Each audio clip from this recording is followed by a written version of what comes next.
આપણે ભીંડો ધોઈને રાખી દીધો છે। ભીંડાને આપણે હવે મોરી લેસી, વચ્ચે ચીરા કરી લેસી। વચ્ચેથી આખો ભીંડો બનાવવાનો છે આપણે, એટલે આ રીતના ચીરા કરવાના છે આપણે।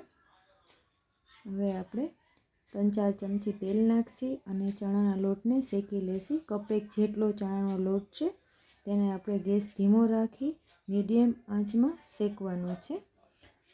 ધીમે ધીમે શેકશી એટલે ચણાનો લોટ સરખો શેકાઈ જાય।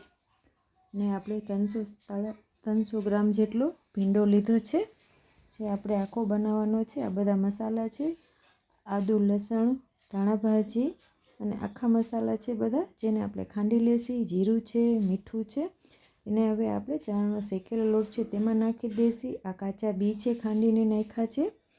અને હવે આપણે ધાણા જીરું, હળદર, મીઠું, કોરું મરચું અને મેગી મસાલો નાખશી અને તેને આપણે હલાવી નાખશી અને થોડું પાણી નાખતા જશી અને મિક્સ કરતા જશી, જેથી તે ઢીલું ના બની જાય। આપણે ઢીલું ને કઠણને મીડિયમ સાઇઝનું રાખવાનું છે।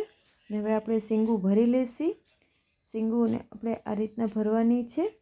બધી શીંગું ભરાઈ જાય એટલે આપણે તેને તેલમાં તેનો વઘાર કરશી। તેલના વઘારમાં આપણે જીરું નાખશી। તેલ આવી જાય એટલે એકદમ પહેલાં ગેસ ફાસ્ટ રાખવાનો છે, પછી ધીમો કરી રાખવાનો છે। ભીંડો આપણે એકવાર ફેરવી લે એટલે આ રીતના ભીંડો આપણે એકવાર ભરી જાય પછી ગેસ ધીમો રાખી દેવાનો છે અને ધીમે ધીમે શીંગોને ફેરવવાની છે, જેથી આપણો મસાલો પણ બળી ના જાય।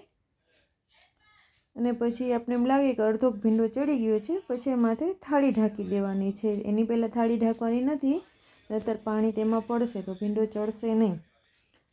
થાળી ઢાંકી દે એટલે ભીંડો કાચો રહે નહીં। આ રીતના ધીમે ધીમે હલાવશી।